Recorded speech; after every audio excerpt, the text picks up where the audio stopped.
Hello students, आज मैं बताऊंगी ह्यूमन डाइजेस्टिव सिस्टम के बारे में। ह्यूमन डाइजेस्टिव सिस्टम के अंदर दो चीज़ें आती हैं, जीआरटी एलिमेंट्री कैनाल और गट, और दूसरी जो है वो एसोसिएटेड डाइजेस्टिव ग्लैंड्स आती है।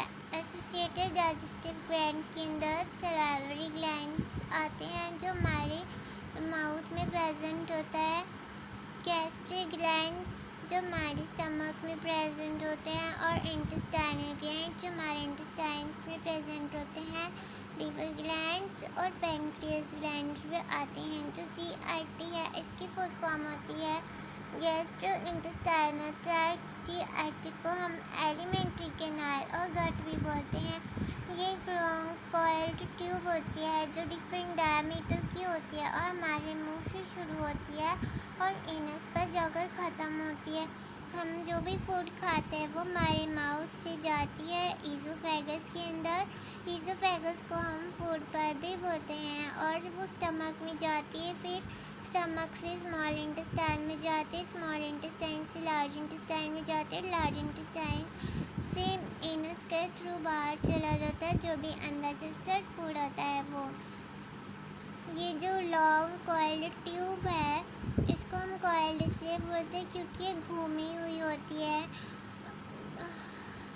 कहीं कहीं पर से। अगर आप स्मॉल इंटेस्टाइन को देखोगे तो वो बहुत ही ज़्यादा घूमा हुआ होता है, तो इसीलिए हम इसे कॉइल्ड बोलते हैं। और ये डिफरेंट डायमीटर की होती है हर जगह से। जैसे यहाँ पर स्टमक का डायमीटर अलग है, ईज़ोफेगस का डायमीटर अलग है, वैसे स्मॉल इंटेस्टाइन का और लार्ज इंटेस्टाइन का भी डायमीटर जो है वो अलग अलग है। तो ये हमारे माउथ से शुरू हो रहा है और हमारे एनस पे जाकर के ख़त्म हो रहा है। तो हम इसी को बोलते हैं जीआईटी और एलिमेंट्री कैनाल, और गट भी बोलते हैं इसको।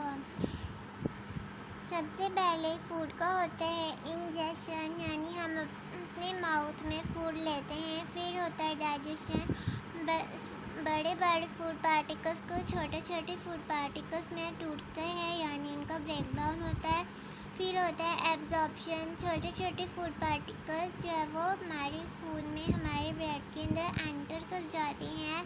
फिर होता है उसका एसिमिलेशन। एसिमिलेशन में जो भी फूड पार्टिकल्स होते हैं वो हमारे सेल के अंदर चले जाते हैं। छोटे छोटे फूड पार्टिकल्स जो है वो हमारे सेल के अंदर चले जाते हैं और सेल का हिस्सा बन जाते हैं, उसका पार्ट बन जाती हैं। फिर होता है इजेशन, जो भी फूड अनडाइजेस्टेड होता है जो डाइजेस्ट नहीं हो पाता वो हमारी बॉडी से बाहर चला जाता है। अब मैं बताती हूँ माउथ के बारे में। इसे हम बोलेंगे अपर लिप। ये हमारा अपर लिप है। अपर लिप के बाद गम्स आते हैं जिस पर हमारे दांत लगे होते हैं, और इनको हम गम्स बोलते हैं।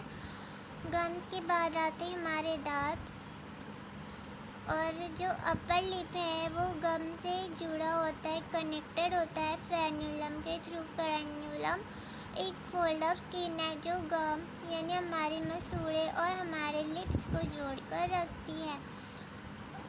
हमारी गम्स पर हमारे दांत लगे होते हैं और उसके अंदर आते हैं हार्ड पैलेट। जब हम अपने जीभ से टच करके देखना एक बार ऊपर की तरफ, तो जो सरफेस होती है उस सरफेस को, हार्ड सरफेस को हम बोलते हैं हार्ड पैलेट। हार्ड पैलेट के नीचे होती है सॉफ्ट पैलेट। सॉफ्ट पैलेट के नीचे होती है एक हैंगिंग पोर्शन जिसको हम बोलते हैं यूफ्यूला, और यहाँ पर दो टॉन्सिल्स भी प्रेजेंट होते हैं। Tonsils is a organ of lymphatic system का एक ऑर्गन होता है। और यहाँ पर हमारे टंग होते हैं, यहाँ पर हमारे दांत होते हैं। यहाँ पर मैंने बनाया नहीं है, यहाँ पर हमारे दांत होते हैं और दांत के नीचे हमारे गम्स होते हैं, मसूड़े होते हैं, और ये वाले हमारी लोअर लिप्स है। और यहाँ पर हमारा एक फ्रेन्यूलम होता है, यानी फोल्ड ऑफ स्किन होती है जो हमारे लिप्स और हमारी गम्स को जोड़कर रखते हैं आपस में। आप अपने माउथ को शीशे में भी देख सकते हो अगर कुछ समझ में ना आए तो। Thanks for watching.